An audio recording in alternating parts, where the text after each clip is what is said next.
আসসালামু আলাইকুম। আজ আবার একটি নতুন ভিডিও নিয়ে আমি আপনাদের মাঝে হাজির হলাম। আজ আমরা চতুর্থ শ্রেণীর একটি বিশেষ কবিতা জন্মেছে এই দেশে, এই কবিতাটি আবৃত্তি করব। আশা করছি সমস্ত ভিডিও জুড়েই আপনারা আমার সঙ্গেই থাকবেন। তো দর্শক, মূলত যার আগে সর্বপ্রথম অনুরোধ থাকবে অবশ্যই চ্যানেলটি সাবস্ক্রাইব করে রাখবেন এবং পাশে যে বেল আইকনটি আসতে অবশ্যই বাজিয়ে রাখবেন, যাতে করে আমি যে ভিডিওগুলো তৈরি করে থাকি তা আপনি সবার আগেই পেয়ে যান। তো চলুন আর কথা না বাড়িয়ে আমরা আরম্ভ করি। জন্মেছি এই দেশে, লিখেছেন কবি সুফিয়া কামাল। অনেক কথার গুঞ্জন শুনি, অনেক গানের সুর, সবচেয়ে ভালো লাগে যে আমার মাগো ডাক সুমধুর। আমার দেশের মাঠের মাটিতে কিষান দুপুর বেলা, ক্লান্তি নাশিতে কণ্ঠে যে তার সুর লয়ে করে খেলা। মুক্ত আকাশে মুক্ত মনের সেই গান চলে ভেসে, জন্মেছি মাগো তোমার কোলেতে মরি যেন এই দেশে। এই বাংলার আকাশ বাতাস, এই বাংলার ভাষা, এই বাংলার নদী গিরি বনে বাঁচিয়া মরিতে আসা। শত সন্তান সাত করে এর ধুলি মাখা সারা গায়, বড় গৌরবে মাথা উঁচু করি মানুষ হইতে চায়। সুপ্রিয় দর্শক, খুবই একটি মজার কবিতা। এখানে বাংলাদেশের একটি প্রকৃতির যে অপরূপ দৃশ্য, সেই দৃশ্যটি তুলে ধরা হয়েছে। একজন কিষান দুপুরবেলা কী করে, মাঠে যে সে কী কাজগুলো করে, সেই কথাগুলো এখানে উঠিয়ে আনা হয়েছে। তো চলুন আমরা আরেকবার পড়ি, আপনারা অবশ্যই আমার সঙ্গে ঠোঁট নিতে পারেন। জন্মেছি এই দেশে, সুফিয়া কামাল।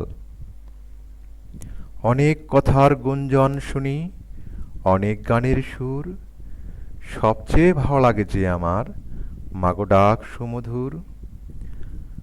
আমার দেশের মাঠের মাটিতে কিষান দুপুর বেলা, ক্লান্তি নাশিতে কণ্ঠে যে তার সুর লয়ে করে খেলা।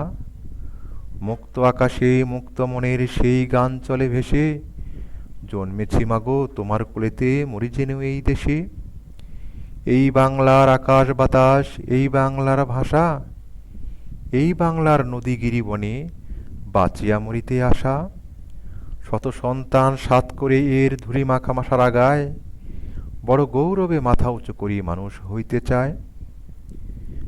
দেখুন এখানে কিছু শব্দার্থ রয়েছে, সেগুলো আমরা জেনে নিই। কিষান মানে হচ্ছে চাষি, ক্লান্তি নাশিতে অর্থাৎ ক্লান্তি দূর করতে, গিরি মানে হচ্ছে পাহাড়, গুঞ্জন, গুঞ্জন মানে হচ্ছে গুনগুন আওয়াজ, গৌরব মানে সম্মান গর্ব, ধূলি অর্থাৎ ধুলা, মুক্ত আকাশ খোলা আকাশ, মুক্ত মন মানে উদার মন, স্বাদ ইচ্ছা, সুমধুর অর্থাৎ অতি মধুর।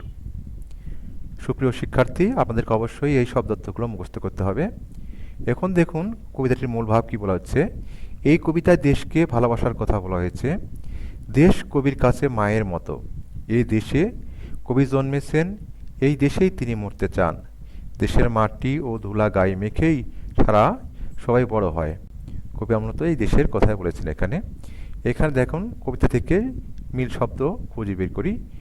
বেলা, খেলা, দুপুর বেলায়, এগুলো আপনাদের পরীক্ষায় আসবে না, জাস্ট জানার জন্যে। এখন দেখুন বাক্য লিখি। গুনগুন, গুনগুন একটি বাক্য তৈরি করুন। যেমন আমরা বলতে পারি যে রহিম গুনগুন করে গান গায়। তারপর বলতে হয় চাষি, যে চাষি, চাষি মাঠে ফসল ফলায়। ক্লান্ত, কৃষকেরা মাঠে কাজ করে ক্লান্ত হয়ে পড়েছে। সম্মান, সৎ এবং সততার সঙ্গে সম্মান নিয়ে বেঁচে থাকা উচিত। আমরা শিক্ষকদের সম্মান করি, আমরা বড়দের সম্মান করি, এই কথাগুলো বলা যায়। নদী, আমাদের দেশে অনেক নদী রয়েছে। তারপরে পথ, পথ বলতে পারেন যে গ্রামের পথগুলো সাধারণত আঁকা বাঁকা হয়ে থাকে। তারপরে দেখুন আছেন 3 নম্বর প্রশ্ন। আপনার এখানে কিছু শব্দ দেওয়া আছে, এই শব্দগুলো এই যে গ্যাপ রয়েছে এই গ্যাপগুলোর মধ্যে বসাতে হবে। দেখুন আকাশে, কৃষক, পাহাড়, সম্মান, পরিশ্রান্ত, স্বাধীন। আমরা বড়দের ড্যাশ করব, সম্মান করব। শ্রমিক ড্যাশ হয়ে বিশ্রাম নিচ্ছে, শ্রমিক পরিশ্রান্ত হয়ে বিশ্রাম নিচ্ছে। ড্যাশ মাঠে নানা ধরনের ফসল ফলায়, কৃষক, এখানে কি হবে, কৃষক মাঠে নানা ধরনের ফসল ফলায়। ড্যাশ সাদা মেঘের ভেলা ভেসে ভেসে বেড়ায়। এটা আকাশে, আকাশে সাদা মেঘের ভেলা ভেসে ভেসে বেড়ায়। তা দেখেন সিলেটে ও ছোট ছোট বড় অনেক ড্যাশ রয়েছে, এখানে পাহাড় রয়েছে। আমরা ড্যাশ দেশের নাগরিক, আমরা এই যে আমরা সাধারণত কি স্বাধীন দেশের নাগরিক, এই স্বাধীন শব্দটা এখানে হবে। এবারে দেখুন কিছু 4 নম্বরে প্রশ্ন রয়েছে, উত্তর বলি ও লিখি। ক্লান্তি দূর করতে কৃষক কি করেন? ক্লান্তি দূর করার জন্য কৃষক দুপুরবেলা গাছের নিচে বসে তিনি গান করেন। কবি কেন এই দেশেই মরতে চান? কবি দেশেই জন্মেছে, তাই কবি এই দেশেই মরতে চান। মা ডাক কেন এত ভালো লাগে? এই মা ডাকের মধ্যে কবি যেন একটা মধু খুঁজে পেয়েছেন, যে মধু খেতে খুব ভালো লাগে, এজন্য কবি মা ডাকটার মধ্যে এত ভালো খুঁজেছেন। এদেশের শিশুরা কি হতে চায়? এই দেশের শিশুরা বড় হয়ে ভালো মানুষ হতে চায়। বাংলাদেশের প্রকৃতির কি কি ভালো লাগে? বাংলাদেশের প্রকৃতির সব কিছুই আমাদের ভালো লাগে, যেমন খোলা মাঠ, মাঠে অনেক ফসল, কৃষকরা মাঠে কাজ করে, ক্লান্ত হওয়ার পর তারা দুপুরে এসে একটা গাছের নিচে বসে গান গায় এবং নিজেকে সান্ত্বনা দেয়। সকালে বেলায় আপনার সুন্দর রোদ বের হয়, সেই রোদে শিশির শিশির ভেজা ঘাসগুলো দেখে মুক্তার মতো মনে হয়। বিকালে আবার সূর্য ডুবে যায়, চারদিকে লাল আভা থাকে, পাখিরা বাসায় ফিরে, চারদিকে কিচিরমিচির ডাক, এই সব কিছুই বাংলাদেশের আমাদেরকে ভালো লাগে। তারপর দেখুন এখানে আছে আগের চরণ লিখি, এটা আপনাদের কবিতা মুখস্থ করতে হবে, কবিতা আবৃত্তি করি। ব্যাখ্যা বলি ও লিখি। শত সন্তান সাত করে এর, ধুলি মাখা সারা গায়, বড় গৌরবে মাথা উঁচু করি, মানুষ হইতে চায়। এখানে এই কথাই কবি বলতে চেয়েছেন যে আপনার এদেশের অনেক মানুষ, অনেক ছোট সন্তান যারা সারাদিন পরিশ্রম করছে, তারা মাঠে ঘাটে পরিশ্রম করে সমস্ত শরীর ধুলিতে মাখিয়ে গিয়েছে, তারপরে তারা কাজ করে থাকে। এই কাজ করার মাধ্যমে তারা একদিন বড় হবে এবং মাথা উঁচু করে দাঁড়াবে এবং মানুষের মতো মানুষ হবে।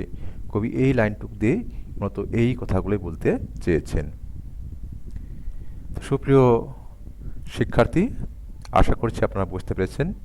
আমার ভিডিওটি বেশ বড় হয়ে যাচ্ছে, তাই আজকে এখানে শেষ করছি। তারপর যদি ভিডিও বুঝতে গিয়ে কোনো সমস্যা হয়ে থাকে আপনারা কমেন্ট বক্সে লিখতে পারেন, অবশ্যই আমি আপনাদেরকে সরাসরি জবাব দেওয়ার চেষ্টা করব। আজ এতটুকুই, অন্য কোনো ভিডিও দেখার আমন্ত্রণ জানিয়ে আজকের মতো বিদায় নিচ্ছি। সবাই ভালো থাকুন, সুন্দর থাকুন, আল্লাহ হাফেজ।